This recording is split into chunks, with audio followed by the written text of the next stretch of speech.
Mafia boss helps a woman with a broken-down car, not knowing she was a millionaire. Let me know what you thought of this story by giving it a rating from 0 to 10 in the comments, and tell me what city you're watching from. I'd love to know if you enjoyed my story and get to know you better, so please subscribe to my channel to support my work. I'm counting on your help. In the cold Chicago dawn, as the urban haze mingled with the last traces of a night reluctant to fade, a red Ferrari pulled over to the shoulder of Lakeshore Drive, its engine smoking. Behind the wheel, Abigail Monroe took a deep breath, trying to control the frustration that threatened to spill over into tears. At 28, the heiress to one of the country's largest real estate empires, she had never imagined that her desperate attempt to flee the ghosts of her past would leave her stranded in one of the city's more dangerous areas. The dashboard clock read 3:40 in the morning, and the surrounding silence was unsettling. Abigail pulled her coat tighter, feeling a chill that came as much from the air as from the fear growing in her chest. Dressed in a simple dress and without ostentatious jewelry, she had long ago learned to hide her true identity behind a discreet appearance. A painful lesson life had taught her when she lost her father in a kidnapping related to the family's business. The memory of that day still haunted her, especially in moments like this when she felt exposed and vulnerable. Since then, she had lived a double existence, alternating between the gilded halls of Chicago's elite and the loneliness of someone carrying the weight of a fortune that felt more like a curse. That morning, she had fled yet another suffocating social event where powerful men looked at her like a trophy to be won, and envious women whispered about her supposed emotional coldness. None of them knew the real Abigail, the woman who cried alone in her penthouse apartment, wondering if she would ever find someone who loved her for who she truly was, not for what she possessed. On the other side of the city, Liam O'Connell commanded one of Chicago's most feared criminal organizations with an iron fist. At 35, this man of humble origins had transformed his rebellion against a system that denied him opportunities into an empire built in the shadows, where his word was absolute law and his protection was worth more than any signed contract. That same morning, he was returning from a tense business meeting where he had to mediate a conflict that could have ended in bloodshed. Liam grew up on the streets of the South Side, the son of a seamstress who died working to support her children, and he learned early on that life doesn't offer second chances to those born on the wrong side of town. His mother, Maria, used to say he had hands of gold and a heart of diamond, but that the world would try to turn both into iron. She didn't live to see how prophetic her words had become. Liam's rise to power was marked by a cold intelligence and a leadership ability that impressed even his enemies. But behind the mask of toughness was a man tormented by the guilt of having strayed from his own moral principles in the name of survival. Driving his black BMW through the deserted streets, Liam felt the familiar weight of the loneliness that accompanied him whenever another day of business ended. His loyalty was absolute to those who earned his trust, but his heart remained shielded against any form of true love, a protection he believed was necessary to maintain his position and protect those he cared about. He had already lost too many people by letting his guard down, and he swore to himself that he would never again allow feelings to interfere with his strategic decisions.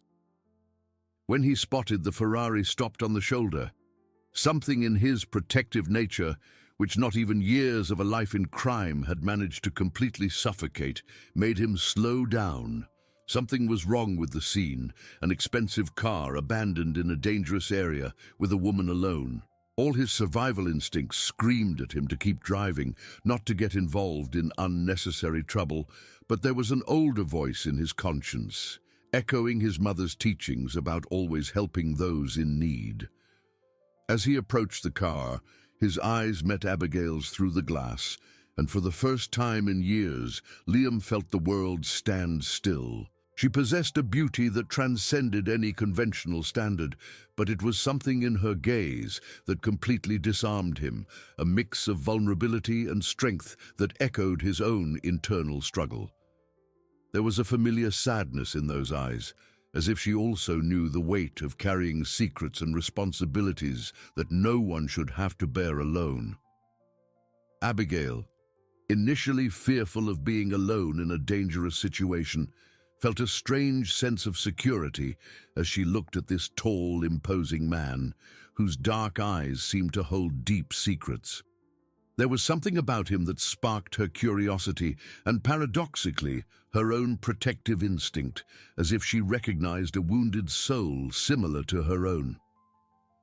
When he gently knocked on the car window, offering help, she hesitated only a moment before opening the door. Dante asked if she was having car trouble, keeping a respectful distance, aware of how his appearance could be intimidating to a woman alone in the early morning. His voice was softer than Abigail had expected, carrying a genuine concern that surprised her. She replied that the engine had overheated, stepping out of the vehicle and immediately feeling how small she was compared to his height. She added, almost in a whisper, that she thought she had pushed the machine too hard, trying to escape from a few things, an involuntary confession that left her vulnerable before a stranger. Liam understood perfectly what she meant, even without knowing the details. He himself had driven through entire nights trying to escape ghosts that insisted on chasing him. He offered to take her safely where she needed to go, knowing that leaving her there would be like signing her death warrant or worse. During the silent drive through the deserted Chicago streets, an inexplicable connection formed between them.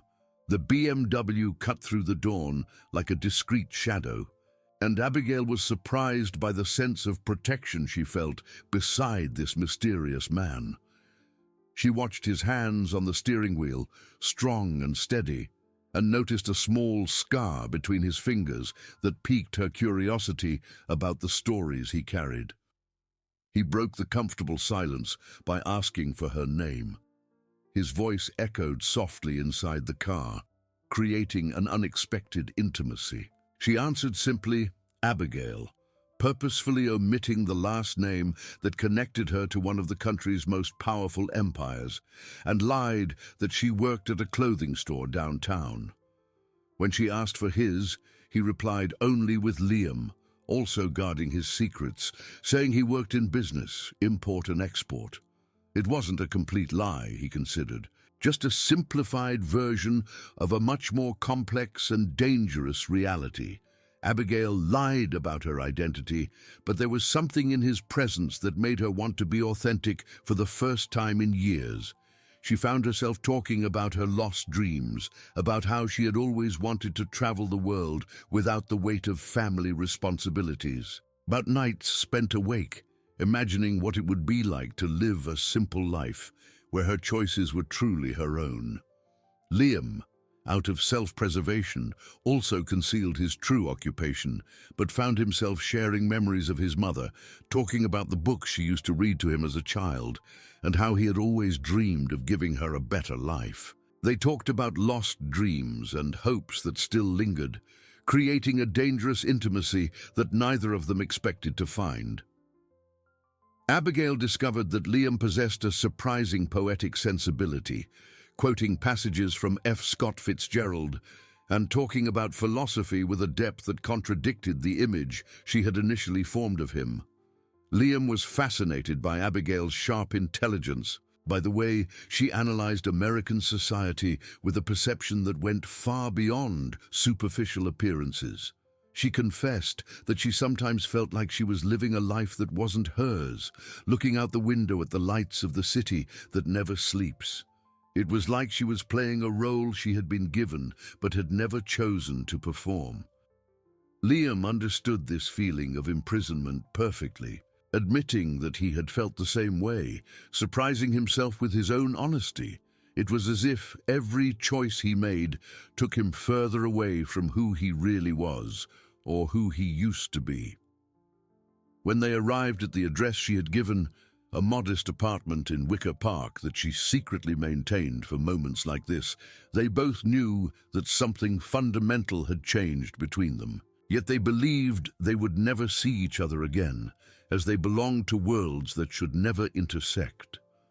Liam hesitated before leaving, as if wanting to prolong that moment of genuine connection, while Abigail felt an inexplicable urge to invite him up, knowing it would be complete madness. She thanked him, and there was much more meaning in that word than simple gratitude for the ride. It was for saving her, for listening to her, for being real. He replied that the pleasure was his, and for the first time in years, he felt he had said something completely true, advising her to be careful, as the city could be dangerous for someone like her. Fate, however, had other plans. In the following weeks, their paths crossed again in seemingly casual ways. First, at a cafe in the Loop, where Abigail was reading a book of American short stories, and Liam came in for a business meeting that had ended early.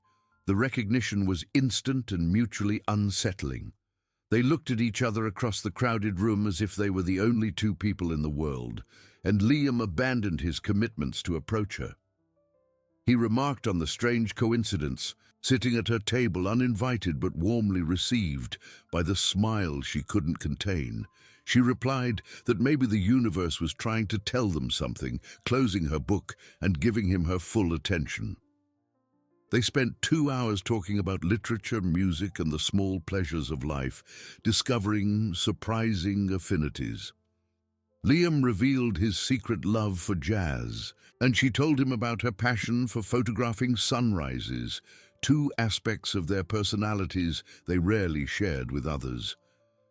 Days later, they met in a downtown bookstore, both browsing the same book of Robert Frost's poetry. This time there was no hesitation. Liam invited her to lunch, and she accepted without a second thought. During the meal at a small diner he knew in Chinatown, they discovered they shared similar political views, both critical of the country's social inequalities, albeit for very different reasons they had not yet confessed to each other. The third encounter happened at an art gallery in River North, where Abigail was contemplating an exhibition on urban art, and Liam appeared, accompanied by a man she didn't recognize, but who clearly showed him respect and even a certain fear. Abigail noticed the subtle shift in Liam's posture when he was with others, more rigid, more alert, with an air of authority that intrigued her deeply. She observed that he seemed to have many work commitments when they were alone, studying his face for clues about his true occupation. He replied evasively that business required full dedication, but something in his eyes suggested complexities she didn't yet understand, before turning the question on her, asking if she always had afternoons off to visit exhibitions. She lied, saying she had flexible hours, knowing her freedom came from owning half the businesses she frequented, not from being an employee at a simple clothing store as she had claimed. With each encounter, the attraction intensified, mixed with a growing sense of familiarity and mutual understanding. Abigail found herself living authentically for the first time, away from the expectations and pressures of her social position. With Liam, she could simply be a woman in love, without the weight of representing a surname or a fortune. He made her laugh genuinely, awakening in her an intellectual curiosity that had been lost among business meetings and empty social engagements. Liam rediscovered the ability to feel genuine emotions that he had buried under years of necessary coldness. Abigail awakened in him a protective side that went beyond criminal instincts, a pure desire to care for someone not out of obligation or strategy, but out of true love. For the first time, he questioned whether it was worth continuing a life built on violence and fear when the possibility of something transformative and luminous existed.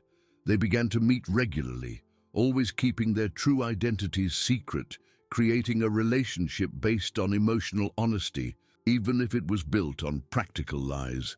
Abigail invented work schedules to justify her absences, While Liam reorganized his criminal commitments to have free time he had never before considered important. Each meeting became more intense, charged with a growing sexual tension that they both felt but resisted, fearing it would destroy the delicate magic they had built together. Abigail felt revitalized by Liam's presence, which awakened in her a passion and vitality she had never experienced in her previous relationships with men of her social class. He made her feel special, not for her fortune, but for who she really was. An intelligent, brave, and sensitive woman who had learned to hide her feelings behind a facade of social coldness. During their walks through Chicago's parks, she found herself laughing loudly, gesturing animatedly, and expressing opinions she would normally keep to herself. With Liam, she didn't need to be the perfect heiress, the ruthless executive, or the exemplary socialite.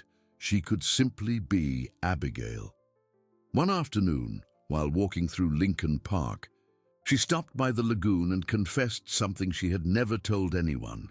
She murmured that she sometimes dreamed of disappearing, watching the ducks glide across the water.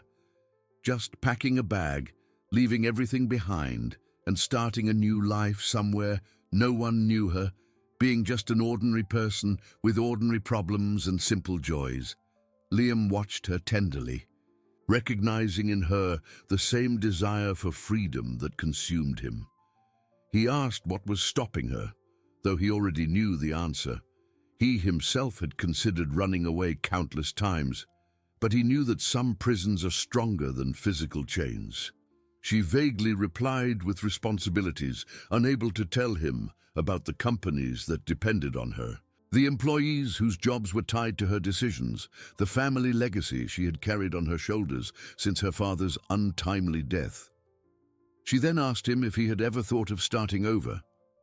Liam smiled melancholically, running a hand through his hair, admitting he thought about it constantly, but that some choices create roots so deep that pulling them up kills the whole tree. There was a sadness in his voice that made Abigail's heart ache, a recognition that they were both trapped in lives they had not fully chosen. Liam, in turn, found a peace in Abigail he never imagined possible. A woman who made him question if it was worth continuing a life built on violence and fear, when there was the possibility of something pure and transformative. During their secret meetings, he found himself talking about the future, something he had learned not to do in his line of work, where tomorrow was always uncertain. For the first time, he considered leaving everything behind and starting over. But he knew his past was not something one could simply run from. The next 2 months were the most intense and happy both had ever experienced. They met in discreet places, far from both their social circles. Small, family-owned restaurants on the west side, neighborhood cinemas, intimate jazz clubs. Abigail discovered parts of Chicago she had never visited, trying simple, authentic foods that contrasted sharply with the sophisticated banquets of her usual routine. Liam introduced her to Chicago's popular culture, from blues bars on the north side to antique fairs in the city center. During one of these outings, at a small Italian place in Little Italy, Liam finally kissed her. It was a moment of mutual surrender, charged with all the tension accumulated over weeks of growing closeness.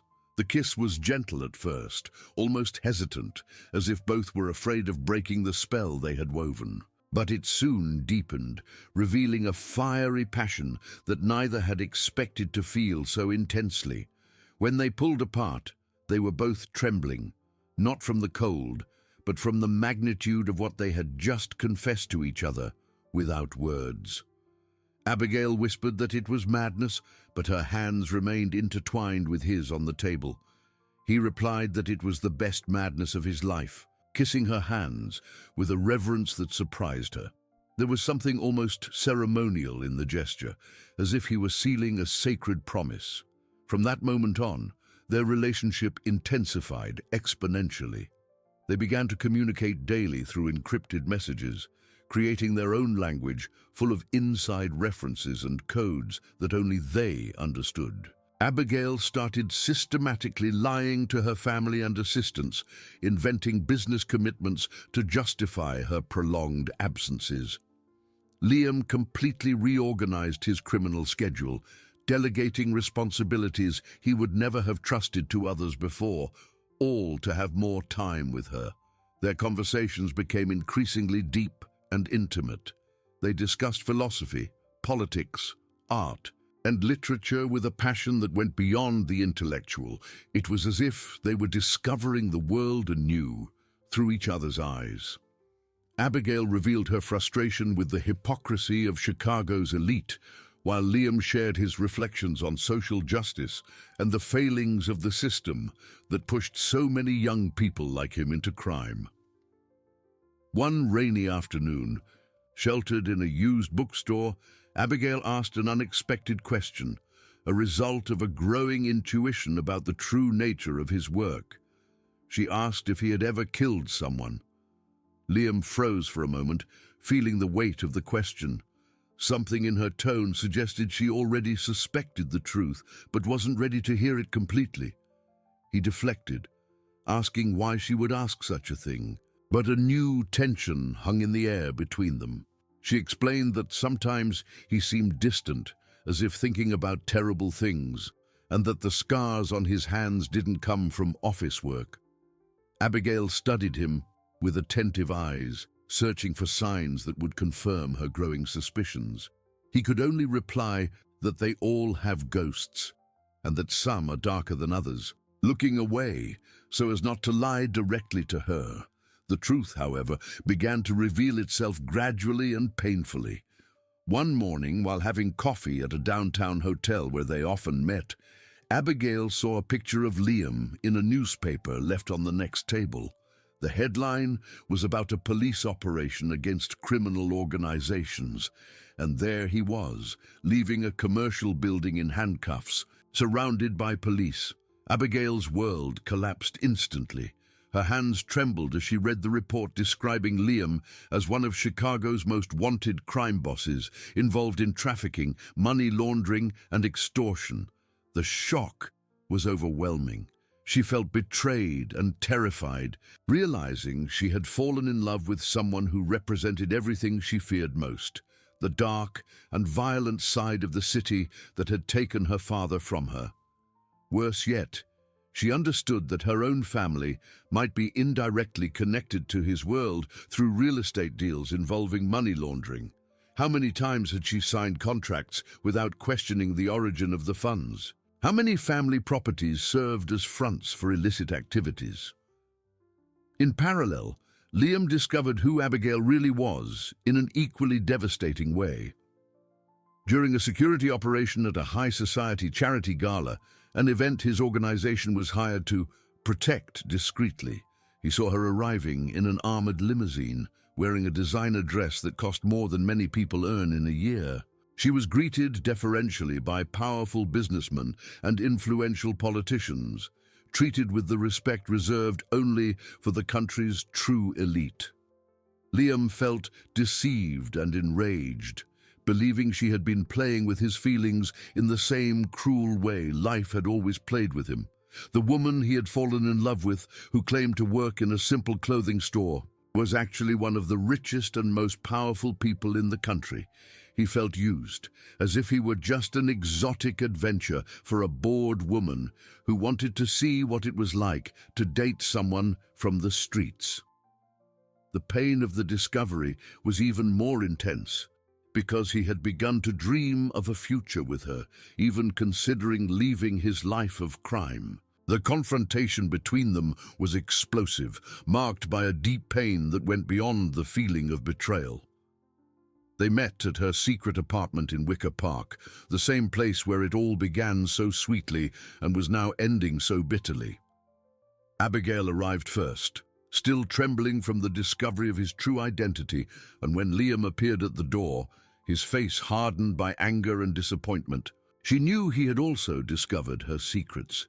He spoke first, his voice laced with wounded sarcasm, confirming she was a Monroe, the real estate princess who decided to have some fun with a criminal. He sneered that it must have been exciting for her to date a gangster and feel a little danger in her bored, wealthy life.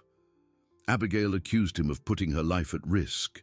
Her words coming out like daggers, she screamed that he had lied about everything, that she was the daughter of a kidnapping victim and had fallen for the exact type of person who destroyed her family. She demanded to know how he could do that to her, how he could let her get involved knowing who she was. He shot back, his dark eyes burning with indignation, asking about her own deception. He accused her of pretending to be a simple, humble person while owning half of Chicago, of playing with him as if he were a toy, an interesting social experiment. He asked how many times she had laughed at him behind his back, how many times she had enjoyed watching a kid from the slums fall in love with the lady of the manor. Both said harsh words they didn't truly mean, but which came from mouths wounded by the feeling of being deceived. The argument stretched for hours, interspersed with moments of tense silence where they just looked at each other, recognizing in the other the same pain they felt. Abigail cried, not just over the discovery about Liam, but at the sudden realization that her own fortune might be stained with blood through deals she had never properly questioned. They parted, believing the chasm between their worlds was insurmountable and that the love they felt for each other was doomed from the start. Abigail returned to her life of social appearances and family business, but now she carried a melancholy that everyone around her could see. Her business meetings became mechanical, her social appearances forced, and she spent entire nights awake questioning every contract, every partnership, every decision that might have contributed to the system that fueled criminality.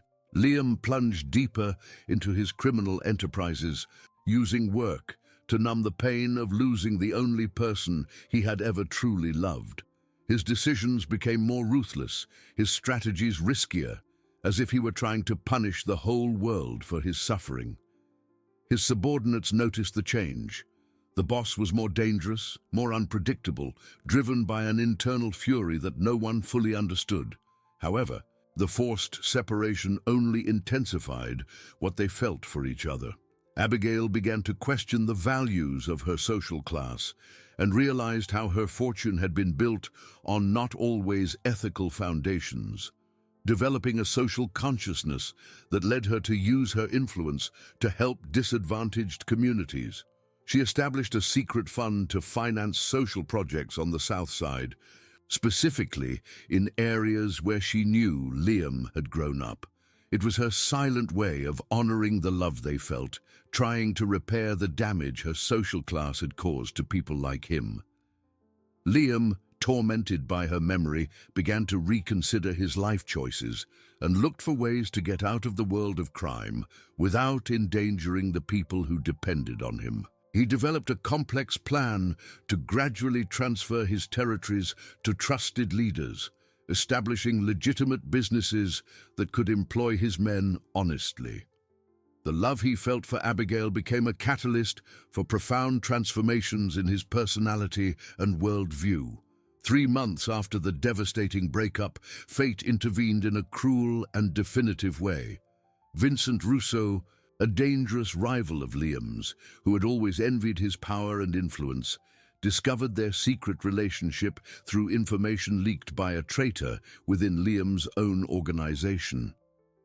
Seeing a perfect opportunity to hit Liam where it hurt most, he orchestrated Abigail's kidnapping one afternoon as she visited one of the social projects she secretly funded. When Abigail was taken by force by armed men in broad daylight, witnesses reported the violence of the kidnapping to the police, who immediately connected the crime to Liam's business. During her captivity in a neighborhood controlled by Russo, she finally understood that the man she had fallen in love with was far more complex than she had imagined. She overheard conversations among the kidnappers that revealed how Liam used his position to protect innocent people, how many of his criminal actions were, in fact, desperate attempts to maintain a precarious balance that prevented greater violence. She discovered that Liam supported daycare centers, funded medical treatments for needy families, and protected young people in the community from being recruited by even more violent groups. His criminal organization functioned almost like a parallel government, offering protection and opportunities where the state had failed. Abigail realized that although his methods were questionable, Liam's intentions were far nobler than she had considered. When Liam received the call about the kidnapping, he felt his world completely fall apart. Rousseau demanded that he relinquish all his territories and turn himself into the police in exchange for Abigail's life. It was an ultimatum that forced him to choose between his criminal empire and the woman he loved. For Liam, there was no hesitation. He risked everything to rescue her, mobilizing all available resources in an operation that exposed the police and political corruption that allows criminal organizations to thrive. The rescue turned into an urban war that revealed money laundering schemes involving corrupt politicians, businessmen, and police officers. During the operation, Liam demonstrated that his love for Abigail was stronger than any criminal code or self-preservation instinct. He stormed the hideout with a lethal but calculated force, minimizing collateral damage and protecting innocents who could have become victims of the conflict.